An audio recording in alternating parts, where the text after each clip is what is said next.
welcome back to ThinkTech. I'm Jay Fidell here on a given Wednesday afternoon, and we're going to talk about energy and security and the energy transition here on Energy in America with Lou Pugliaresi, who is with EPRINC.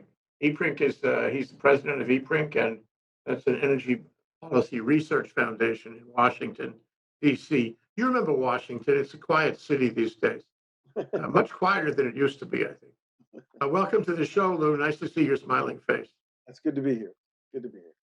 So you've been focusing on energy security lately, and you've done a big conference on it, the national conference, appropriate because people are concerned about it around the world, and what's happening in Washington with the transition of power, so to speak, makes them a little nervous, and they want to know about energy security. They want to know about energy supply and source and what have you, and therefore a lot of interest in your program. Can you talk about your conference and why and when and who and how you did it? Today Maybe we show us some of your slides. so today we held a workshop on the North American oil and gas, the first of many. We're going to be doing several focused on Asia, but this one was really a North American focus. And how to think about the energy transition is that's this initiative, this worldwide initiative to go to net zero, transform the way we use energy from an era of carbon emissions to one in which we get close to zero or net zero. And how do we do that in a way that doesn't create problems with our domestic energy security, the energy security, and the resilience of our complex energy systems? Because it's not a trivial effort. I think we talked about this before the program. If anyone had a chance to see the interview of Bill Gates on 60 Minutes, he talked about what an enormous lift it was, how much innovation we're going to need. It's not a trivial exercise. It's not a matter of just government policy. We have to invent new things. So, but one of the things is governments are often feel pressure, particularly new governments when they come to power, to take action. And we think they'd be better off if they took a deep breath and had thought about what they were doing a little bit before they just charged out of the box and proceeded with some of these initiatives without more careful review. Well, we had a show a few weeks ago with an oil and gas guy he was in British Columbia, but his roots are in Alberta, Canada. And he was talking about Joe Biden's move on closing down the Keystone Pipeline. And what he was saying was it was not a good idea as far as they were concerned, as far as certainly the oil and gas industry there, and as far as the government and the people of Canada were. Can you comment about that? Yeah, so Canada, as you know, several years ago, um, retired all its coal power plants. They've had a very advanced technology initiative in the oil sands. Oil sands it is a massive resource, a massive uh, development in the Alberta, the northern Alberta fields. It's not drilled traditionally. It's mined, although there's a lot of production now, what's called in situ, where they heat the resource up under the earth and then move it out by pipeline. But it's extremely important to Canada.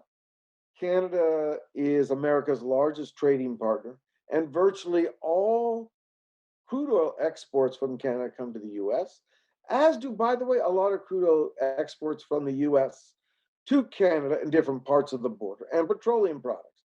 So we have an extensive trade with Canada, and Canada is an essential element of what we call the North American production platform. And that North American production platform is very productive over the last 10 to 15 years. And it makes North America a net exporter to the world market of oil and gas. And North America is the largest oil and gas producer in the world now. So the pipeline itself is not just the movement of Canadian oil from where it's produced in Alberta all the way to the refineries that can handle that kind of crude oil, particularly in the Texas Gulf Coast region that used to purchase a lot of Venezuelan oil. They're very well tuned to the particular characteristics of this oil. And so when that pipeline that for some reason took on a symbolic characteristic that had very little to do with how people felt about it, because as I pointed out many times, the net effect of canceling that pipeline was not to stop Canadian oil from moving to the U.S. It just pushed it onto rail, and rail is more GHG intensive and more dangerous. Pipelines are safer than rail. We have plenty of data to document that, both from the federal government and from the private sector. So, but for some reason, Keystone took on this symbolic, uh, presentation of a terrible project or an intensive GHG project, and Obama went after it before he got his award for his climate work in Europe, or he went to the I forget which COP it was, but he went to the major agreement, and so he had canceled it. But as I said, from a pure public policy point of view, it's really a net negative for the environment, and it's a net negative for the efficiency of the North American production platform. Wasn't there a cultural issue involved with American Indians? No, I think this is more the Dakota Access Pipeline. This particular island, by the way, First Nations in Canada have an enormous amount of power. So any pipeline coming out of Alberta, going through First Nations lands, would have to get their approval. So I don't really think there may have been some issue on the routing, but they redid the routing, but it is not really a Native American, or let's say a tribal issue like the Dakota Access Pipeline. Mhm. Completely different issue. Well, it's interesting because when you talk about having greater emissions, greenhouse gas emissions, running it on the railroad, one wonders why he did that. What his motivations were. So I don't think, I think President Obama did it for virtue signaling before he went to the climate conference to kind of show he was willing to take some pain to help. But we really do have his own State Department did several studies saying no, it's okay. It's something else. So I'm not shocked. I mean, how long have you been in Honolulu? You see bad decisions by good and bad leaders all the time. It's not hard. People respond to political pressure, not necessarily to what's in the public interest. So taking a look at the way political policy decisions are made, what does this teach us about how to make energy decisions? Well, there is a train of thought in the certain elements of the American environmental movement that pipelines are bad because when you build them, they last too long. We need to transition. And if you allow a pipeline to be built, it's going to be around for 20 or 30 years. So even though this is a bad decision, maybe from the narrow technocratic calculation, from the view of a kind of environmental activist, if you can stop a pipeline, you might be on your way to stopping production. Now, this gets to the next part of some of the decisions the president made, which was to halt oil and gas development on federal lands and cancel an upcoming offshore Gulf of Mexico lease sale, where we already produce enormous amounts of oil in the Gulf of Mexico, us and Mexico. Probably for the US, it's well over, I'll have to look, 2 to 3 million barrels a day. And this is actually also perplexing because we live in an integrated world oil market. And if you're worried about oil consumption, what you need to do is get people to use less. If you cut back US production, you're just going to shift the production from domestic to foreign. We'll import it. This is a little bit like in the old days, we used to go down to Colombia and burn all the cocaine fields, right? thinking that we would fix the drug problem by cutting the supply. You really have to go to the demand level. You have to get people to stop using the drugs. And it's the same for oil and gas. I don't want to equate the two, but Well, I mean, it goes to, if you're gonna cut the supply, you have to cut it worldwide. You have to come together on right. But I a mean, basis. nobody in their right mind thinks the way to deal with the oil problem is to cut the supply.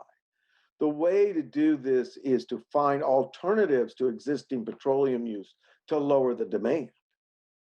Who've Yes, developed technologies. People use oil. People don't use oil because they're mad at the environment or they don't like the Sierra Club. They use it because they have to drive their car to the hospital or they have to ship goods across the country. No one, if you don't offer them an alternative to that, what do you want them to do? Well, you should take your bike or you should walk. Okay, I got that. But I mean, cutting the supply is not going to fix that problem. what did you cover about this in the workshop? So in the workshop, let's go take a look at some of the slides. I'll show you some of the issues and the workshop will be online. So I like the Texas. They got the frozen wind turbines. I don't know if you've had a chance to see any of those. Some some folks are enjoying that. But by the way, I want to say Texas is really not the same problem in the power sector that California is, because in Texas, you can kind of make the case, well, we didn't winterize enough. But if you only get a snowstorm like this once every 120 years, all right, well, okay. But in California, you know it's hot and in the summer, and it's going to be hot every summer. So Newsom has less of an excuse than Governor Abbott. So let's go to the first slide, the next slide here. So I think that a couple of points I wanted everyone to understand is first, if you're going to transition the world economy from 80% fossil fuels, which it is now, to something less, maybe with a lot of carbon capture, it's an enormous task, right? And there can be no energy transition without non-OECD countries. That's very important, right? Yes, Europe and the US are making a lot of progress, but unless you get the non-OECD countries or the developing world, China, Vietnam, Burma, Indonesia, they have to get involved with this. Now, one of the big problems with the energy transformation is that fossil fuels, is very energy dense. And you need to preserve that density in so many uses. And so you can look a gallon, if you look at how many batteries it takes to replace a gallon of gasoline, you'll be stunned, with that, how much is involved. And if it's not implemented carefully, it can yield security risk and harm resiliency, such as the blackouts in California. Let's look at the next slide. I think, so this was the Keystone Pipeline, and there are three things you can sort of see. Three things I think President Biden has done that are raising eyebrows at the least, getting some people very fired up. Is he revoked the permit on the Canada-U.S. Keystone XL pipeline. He halted oil and gas development on public lands, and he canceled a pending Gulf of Mexico lease sale. All these events together are likely to curtail U.S. oil and gas production. Next slide. So this is a kind of idea how to think about energy security, right? So you have these different kinds of features. You have its affordability, its acceptability, and its availability. And you kind of want to get in the sweet spot of this Venn diagram to get all these different pieces of it together, because in both in terms of good public policy, you don't want it to be too expensive. You want it to be available. You want it to be to withstand different kinds of pressures, weather events, boycotts, embargoes. And so it's a complicated policy problem that you need to put a lot of attention to. Okay, let's go to the next slide. So this is very important. So the little blue lines going below zero, those are exports. So, and it's fascinating. So this is what happened to US petroleum dependence. If you start from about 2008, 2007, you can see that a combination of relatively low or flat growth in US consumption of gasoline, diesel oil, petrochemicals, and the expanded production in the US, we are now a net exporter. Of course, we import a lot of crude, but we export a lot of products. We also export a lot of crude. We're a large land mass, so supplies move in and out of the US from all different ports and facilities. But on balance, when you do all the math, we export more than we import. Next slide. But still, the energy security and transitions combined, you can see here that we have these rising fossil fuel CO2 emissions, right? They've continued to rise. And that's only going through about 2017, I believe. Okay, next slide. So this is very interesting. It's a kind of busy slide, I agree, but this comes from some work we've done on California. And what I want to show you here is that if you look at these blue lines in this California, the system operator peak load history from 1998 to 2020, you can see even in 2020, the peak load in California was not that high. It was not, it wasn't at a level. It wasn't like electricity consumption was growing dramatically in California. It was not. In fact, a combination of a lot of different forces at play, conservation, solar in people's homes, things like that, have reduced reduced the requirement for power. So there's a lot of people say, oh, well, California couldn't meet their peak load problems. No. If you look at the next slide, you'll see what the real problem is. So the real problem is something which you Hawaiians should be quite familiar with, something we call the duck curve. When the wind and the sun is shining, people don't pull power from the central facilities, from the grid. They can use it in some kind of distributed fashion, either in their homes or local facilities. And you can see here that what happened in California on August 10th, in August 2010, 2015, and 2020, and you see by each year it got the depth of this duck curve got more and more deep. I mean, the difference between the trough and the peak began to get rise. And when you have this end of day session, you can see that the ramp up in power use from the central facilities is very quick. It's very steep. You can't deliver that unless you have natural gas or some heavy, dense fuel like coal or natural gas or nuclear power.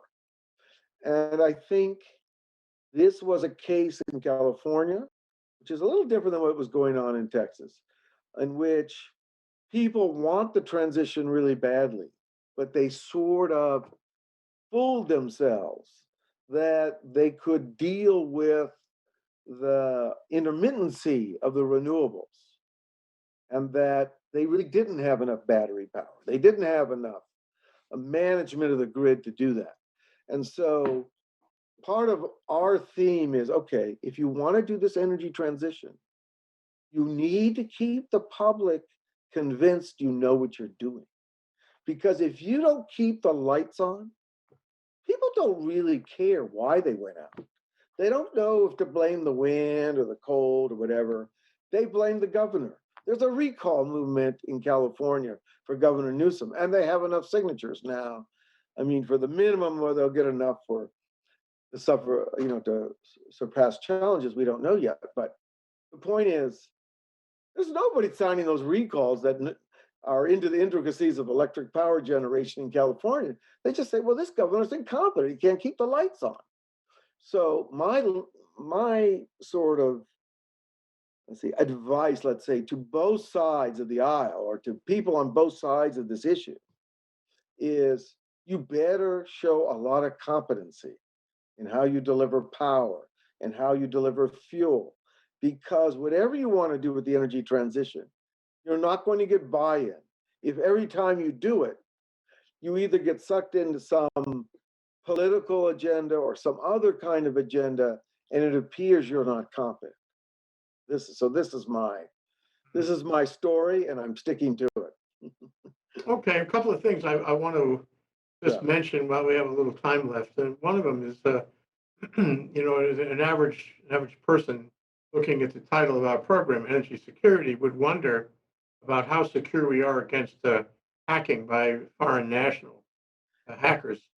And I Yeah, wonder if you covered that or whether that's, a part of we this have discussion. we have, I'm sure that's going to come up. We have a program with our Japanese colleagues at the Institute for Energy Economics Japan to do a 3-year program on all aspects of energy security, and cybersecurity is on the agenda. That's a kind of non-energy guru, initiative. You need a different set of skills to talk about what you do there. But sure, it's very important. Yeah, I And we're suspect it. putting the U.S. government is putting resources into that. Obviously, not enough, but we need to keep working hard on that, and that's Yes. a different The other game. question I wanted to ask you was to go back to Bill Gates. 'Cause it was very impressive. Here's a guy who was working on global diseases, working on Ebola. Then he Yeah. was working on COVID, and now he's turned his primary attention to energy. This is very interesting change, and he believes the existential threat in connection with it is greater So than it he is with believes, with COVID and yeah. Ebola. So he believes that the energy transition is absolutely essential. That the damage function from continued loadings into the environment of carbon will cause mass migration, sea level rise, lots of issues in which the cost to society, particularly outside the US, will be very, very high. And that we should have a crash program to work on it. And that we should work on the 4 pillars of civilization: cement, steel, plastics, and fertilizer or ammonia. And that all this other stuff about how much renewable energy I get in the power sector, that's just a trivial game compared to where the real innovations are needed. And the government's initiatives are misplaced, I think Gates would argue, if I can, that they should be really putting 35 to 40 billion dollars a year in direct R&D, come up with the technologies to deal with these fundamental pillars of civilization. Well, his whole thing about putting carbon into concrete, that was very interesting. I thought that was very interesting. He got up to 30%. It'd be interesting to see whether you can actually deploy such technology. But as you said, Lou, I mean, he's not an unreasonable guy. He's not a wild activist or anything, and he's putting his own money into it by the billions. And he's trying to come up with he's trying to do things that have a certain amount of risk in the thought that it will foment other research that will have less risk. Well, not Um, only that, I think you want dense power, nuclear power. What could be denser than that? That's good, dense, centrally. I mean, that solves a lot of problems in the utility sector. If you can get a safe reactor, but there is embedded in the US, parts of Western Europe, I think it's impossible to build a nuclear reactor in this part of the world. Now, in it's China, true. Hawaii has a constitutional India, provision that yeah, requires, I think, a three-quarters vote of the legislature to undertake any nuclear activity. yeah. So I think, but nuclear power, if you really want to get those carbon emissions down to zero, you really can't beat it. But here's the thing, though. I mean, it made it clear to me, perhaps more than other, um, you know, the documentary films I've seen, that there is a need, there is an exigent threat going on, and we have to find a way to do this relatively quickly. Now, you can say that Bill Gates and his friends who have billions are, they're well motivated and they're well capable, but they're individuals. If Bill Gates decided had a bad hair day tomorrow, and he didn't want to do it, he wanted to chase some other aspirational, project. He would be able to stop. It doesn't have governmental momentum. And so it troubles me when you see the um, philanthropists undertaking these huge multi-billion dollar programs because they're not committed. They don't represent you and me. They represent whatever constituency they decide.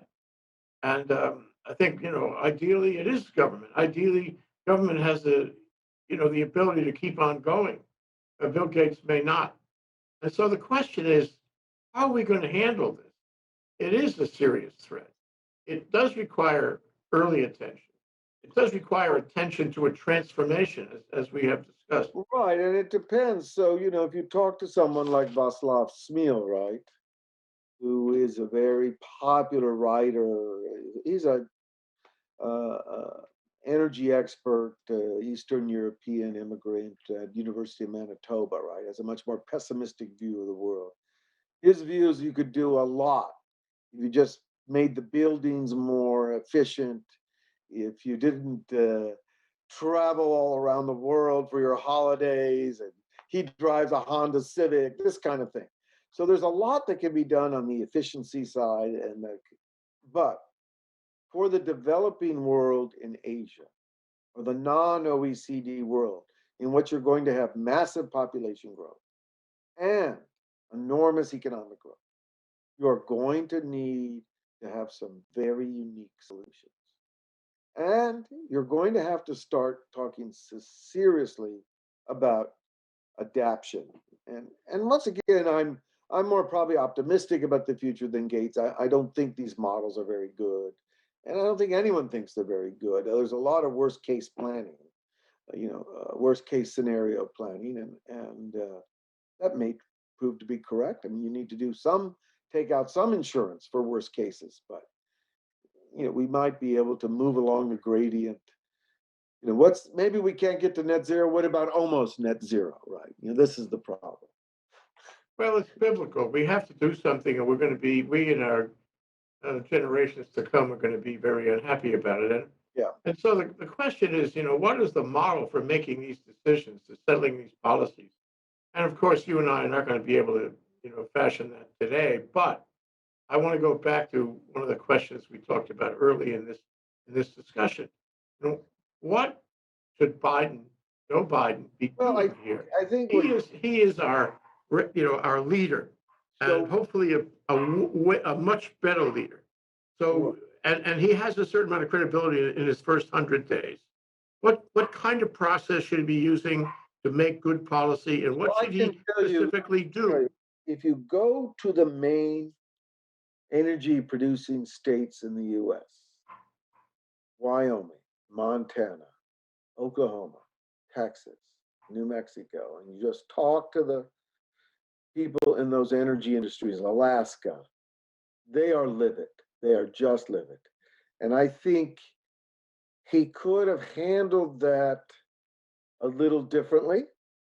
And the right answer would be to figure out, okay, what innovation do we need? What real innovations do we need? And how do we organize and get the budget for a research program and for a development program that will really have the emerging technologies which will make a difference? And frankly, I can tell you, I believe he's going to have a very rough time in the midterms because people can't understand why. I mean, you have now, I think at least 4, maybe 6 Democratic congressmen and women have written him about the halting the oil and gas development on public lands, right? So I think he's in big trouble in 2022. Now, he's a smart politician. He might figure a way out of this. But right now, I would say he's polarized a lot of people, and he's really not gained a lot for the environment. And if I were king for a day, I would have tried to bring in all these different experts, tried to build a little bit of consensus around the road forward, give people some sense that they had a stake in this thing, instead of just spinning out all these executive orders with no due process, no hearings in the Congress. So I don't know why he's doing it. Doesn't sound characteristic of Biden's career, but that's what he's chosen to do. Hey, where I get stuck on it. Yeah. If Exxon comes around and says, you know, we're going to take a big loss on this. Not a good idea as far as we're concerned, and we're going to apply some money against him. We're going to run other candidates against him and I would say that, show who's in charge. But you know, I don't feel that's the right motivation, and I think but the United States let's has stop. got to. Wait, let Let me me correct. finish. Let me. I Yeah. think the United States has got to get off self-interest. We have a much larger interest, and if some company tells me that they're going to lose money because he's doing too much environmental work, I say that's not the test. The test is what saves the country, and Right, but that's self-interest not. does not rule. Now you can say that in a democracy self-interest rules, but that should not be the No, case. I think you completely misunderstood my whole discussion. I don't. No one cares about the companies, okay, and nobody cares about the oil companies. I can assure you that. Nobody. They have no juice in Washington. It's a big myth. What I talked about is what is the effective public policy for achieving the transition goal, and from a political and from a technocratic point of view. The big oil companies, they're all in on this stuff. They're going to make money on carbon capture and all this stuff. That's not the issue. What we're talking about is from a point of view of the national economy and national energy security, are these good policies? Because as I've described to you, unless you can give me a different story, I do not understand how these policies lead us to the energy transition. That's my I can understand changing in the power sector, moving more renewables, doing some things there. But I don't understand how these initial decisions actually get the goal of moving forward on the transition. Well, let me go back to, okay, I take your point, but let me add this. This is sort of like other discussions we've had around health during the Trump years, where, are you going to be governed by political interests or worse, or are you going to be governed by science? And if you gave me a bunch of scientists and economists and said, you guys tell me what policies to adopt for the protection of the country and the economy, I will listen to you. I go for that. I mean, I would take that. I think he should take that rather than be moved by political forces. What do you think? Well, yeah, but that's a dream world, okay? All our politicians are driven by political forces. I mean, they try to do the. I don't think Biden's a bad man. I think he wants to do the right thing, but he also has very severe political pressures, and he's responding to them. Okay, that's what's happening. I mean, I've lived here since the mid '70s. It won't be the last time I see some politician do something which is not even in his own interest. I'm not even sure this is good for Biden. Well, okay, and that is the question. That is definitely the question. I mean, Well, there. do you think this is going to get shaken out? Do you think? I mean, I'm not I talking think, about yeah, it's going to get. 2024. Here's the problem: if you do stuff which the public looks at and begins to understand is not really helping the climate problem and it's hurting, well, they might start to ask questions, and that will show up in the elections, right? I mean, this is how it's going to work. I Will think he see we'll it? adjust. I Will think he see we'll it adjust. before the election? Probably yes, but it'll be too late. He's not All we, dumb. He's been doing it a long time. He must know. yeah. Well, all we can do is urge him to watch ThinkTech Hawaii, Yeah, yeah, I'm sure. watch this discussion, and take a look. And he Now, should it's take. important to hear. I mean, it's possible. I have probed folks and say, well, explain to me how this is in your interest, or explain to me how this is good for the environment. And no one's given me a compelling story yet. There might be one out there. I would love to hear it. Much more to come. We're not out of the woods. We're not out of the woods on the economic side, No, on the supply, global energy supply side, and we're not out of the woods on climate change either. no. And you and I have been discussing this for a couple of years at least, and query, um, where are we in the transformation? Where are we in settling down on, what is the best policy? What is the best speed of adopting that policy. And I guess it's a never-ending inquiry, isn't it? It is, and it's a global problem. It's not a U.S. problem. It's a global problem. Okay, well, I'm glad you did. I'm glad you did that workshop, Lou. I think it's very important that You in can the United watch States. it on EPRINC.org. It should be posted in a day or two. Okay. And we'll see you in 2 weeks. Okay. All right. Stay well. I'll see Stay you. safe. Aloha. Thank you, Lou Pugliaresi, EPRINC.